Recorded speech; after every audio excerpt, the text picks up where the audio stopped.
This month's pillar of the order is charity, and character focus is kindness. Two most appropriate reflections for the start of another liturgical year, a B year by the way, as well as the Advent and Christmas seasons. Charity and kindness seem good choices to close out one calendar and liturgical year while ushering in another.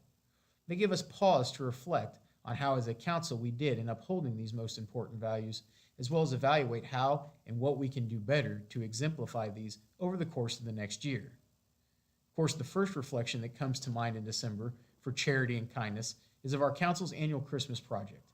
A great deal has been said about the project and its success in the last few weeks, but after presenting the check to St. Mary's Outreach on December 26th, I was able to reflect more on the real impact this project has, and not just as a job well done by our council. The first thought was of all those who give of themselves, not just at Christmas, but year-round, winter, summer, spring, and fall, nearly all of them volunteers who carry out tremendous acts of charity and kindness through the efforts of the outreach program. Many may not know how much work the outreach does, but also the tremendous amount of work that goes into making sure charity and kindness are felt by those who need it most in our community of and surrounding St. Mary's. If you've never had the opportunity to help unload the harvester's truck each month, as I had not until now, do so if you find yourself free the last Tuesday morning of every month. In doing so, you learn so much about how the outreach works, the people who sort canned goods to frozen foods. The system by which the pantry runs is matched only by a similar system in the basement of the ministry center, where clothes, blankets, and other soft line items are distributed.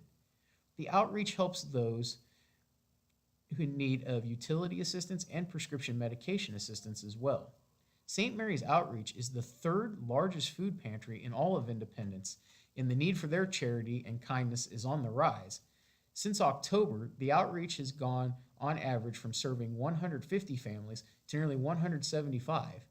The meals for 40 families, plus gifts and the over 1,400 remaining dollars from what you, our knights, our council raised to help the outreach, is doing more good and is in more demand than ever. The new calendar and liturgical year will no doubt bring more need and more opportunities for charity and kindness, both with and outside of the outreach program. Our council is planning to support the outreach and hunger needs this Lenten season. Our council even has the means to support our own fellow brother and Sir Knights through the continued charity and kindness of one of our late Sir Knights, Marty Rangel. This December marks the 5-year anniversary of Marty's passing. Those who knew Marty knew he exemplified charity and kindness in so many areas of his life, and his legacy of those traits lives on through our Marty Rangel Fund, established to help any and all of our own knights monetarily during times of emergency. Yet there is more to be done.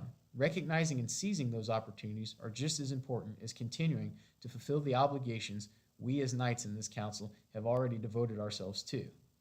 It's what the legacy of charity and unity and kindness is. It's at the heart of striving to be shepherds and not sheep.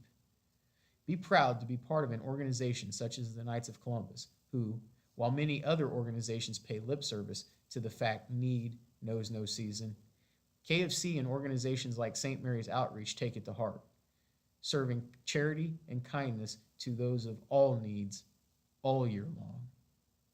May God bless you. God bless 10746 and the Knights of Columbus, and God bless St. Mary's Parish.